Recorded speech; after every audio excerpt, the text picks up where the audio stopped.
Good morning. Firstly, I'm not Ian Evans. Ian Evans is the Managing Director of OneTrust EMEA. I'm just one of the minions that work in the company. I specifically look after Eastern Europe, Central Europe, specifically around the projects of GDPR and looking at what you guys are doing around compliance for GDPR. In the room, how many DPOs do we have in the room today? One, two, a few. It's growing, as you can imagine. So I think the focus today really is to understand what's going on in the market space and what people are doing. Thank you. It's very kind of you, sir. Okay, so privacy is a human issue, as we're all aware. You know, it's all about my personal information, and that's what GDPR is all about today. So what we really want is to take our personal data away from the global companies and take it back into our own personal hands. And that's important for us because I'm a human being like everybody else in the room today, and all we want is to have access to our own information. And that's what we focused on today. So, you know, I mean, if you look at Rita, she's simply pointed this out. You know, if you're looking at a privacy information today, it's very important that companies handling EU citizens' data, it's a major operational reform. That's what's happening. That's what needs to be done. And that's why we've done this going forward. Okay, I've decided to switch you all off at the moment. There we go. You know, and these are some of the operational. So if you look at, you know, legal basis of processing for Article 6, or whether there's a breach within the organization, you have 72 hours to comply under Article 33 and 34, or whether you're looking at cookies and consent under e-privacy directive. These are all important elements today, and everybody around the world is focusing on this. You know, whether you're looking at subject access rights request or whether you policy notice and transparency, you know, as an individual, I need to know what you're doing with my information because this is all my personal information that I'm allowing you to have access to. I mean, it's very simple. Today, you're all at this event. You're going to leave your business cards around. People are going to contact you.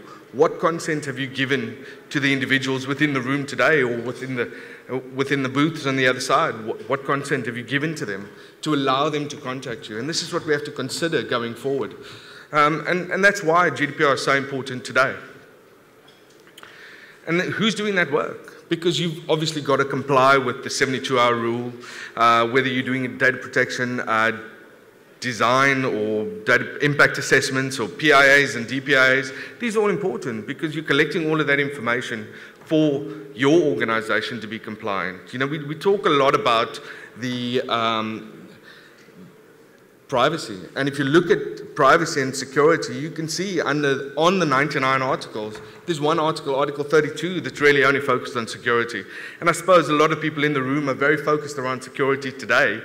But as you can see, we've got a few privacy individuals in the room today, and that number's growing considerably going forward because privacy is a big, big element of your organization today. We're all focused around privacy. When we do privacy impact assessments, that's focused around your organization rather than focusing on me. And when you do a DPIA, it's all about my personal information and what you're doing with my information and how important is that information.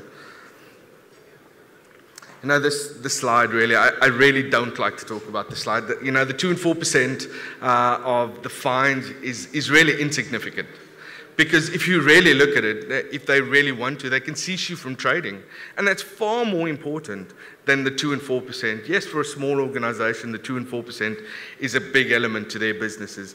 But when you start looking at the numbers and when you start looking at the fact that they have to tell the public that you've had a data breach, what happens next? You know, how are the auditors? And when they do stop you and ask you to delete your data, that's all your data that's gone. If you've not done everything to prove to them that you've gone through the right processes and everything that's gone within your organization, accountability. And that's the important element here. I mean, we talked about the DPOs, and as you can see, how this has gone. Studies have been done globally. There's about 75,000 DPOs required in the world today. I mean, you can see the jump from 2008 to 2018. That's 10 years. Look at the growth in 2018. That just gives you an idea of how important this is. I mean, it's being adopted all around the world. GDPR, yes, it's the focal topic in Europe today. But if you look at Africa, for example, South Africa having the POPI Act. In Ghana, for example, has arguably the strongest regulations around privacy in Africa, it's a carbon copy of GDPR. Or whether you're working with Privacy Shield in the US, it's all that important. And China, South Korea, Australia, they're all starting to look at this now. And it's so important that people are considering what they are doing around your personal information today. Death by 1,000 cuts. I mean, this slide really speaks for itself. Whether you're a processor, controller, what you're doing with that data, how are you collecting that information, where's that information housed? All of this is important when you're considering your privacy policy, whether you're a controller or a processor within your organization. What you're doing around me as a subject, what information are you collecting of mine, and why is that important to you? Or why would I want you to be able to market to me? What's important to me as an individual? These are the things that you have to consider when you're looking at your privacy policies and so forth. The solutions really need to be transformed. Today, we look at privacy from 1 year or data entry and so forth. How are you doing that tomorrow? What's happening? GDPR, 25th of May is Friday, people. What happens 25th of May next year, the following year after that? How are you managing that? How are you going to manage that? Obviously, you can use Word and Excel, but that's kind of difficult to manage going forward, from year 2 and year 3. And that's what we're talking about today. Who's doing that work? And, based on our experience at OneTrust, this is how we've looked at it. Whether it's a board report or whether you're working cross-functional in your GDPR teams, from a legal perspective, who's designing those policies, and then the CISOs and CCOs that are implementing those policies. And then, of course, there's got to be a variety and a variance with DPOs within the organization for oversight. Those are all important elements around your business and privacy. You need privacy champions within an organization. These are the lifeline of your company. You want your businesses to be successful, but you also need these individuals within your company to be able to support you going forward. We believe that individuals within our own company, if we have a champion within our organization, that champion helps you and helps your business to adopt the policies. That's the important piece here.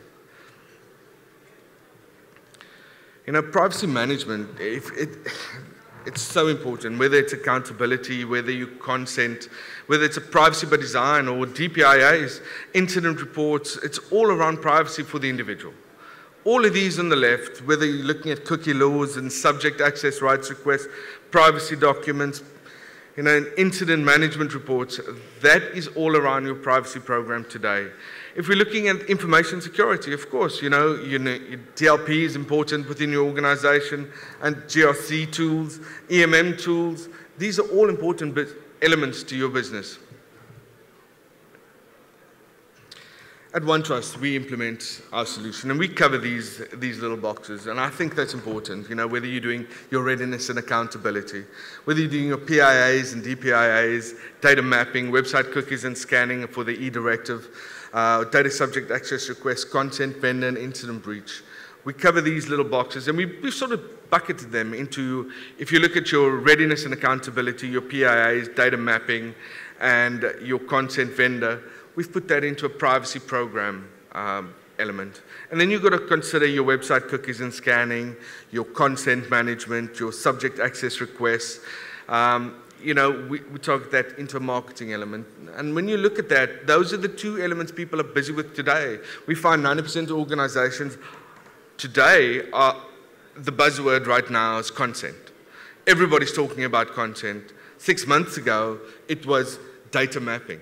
And these are the things that we've got to look at. And how are you doing that today?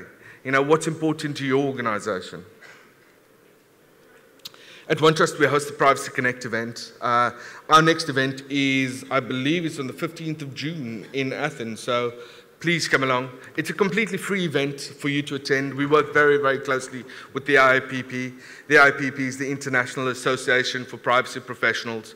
It's a half-day event. It's all about understanding what privacy professionals are doing within their own organization.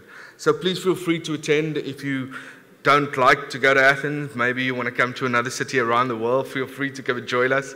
We're more than happy to have you guys there. We also have, I'm sure quite a few of you have noticed our green book. It's a very, very interesting book. This is the actual text of the GDPR. We've got them on the stand, so feel free to come and grab a book from us. That's the actual articles for GDPR. And of course, we've got the recitals, and we've mapped them for you. You speak to any DPO or any privacy individual in the room today, they will tell you these are their Bibles. So please feel free to come along and ask any questions. If you need anything else, I'll be there. Thank you very much for your time, everybody. It's been a pleasure.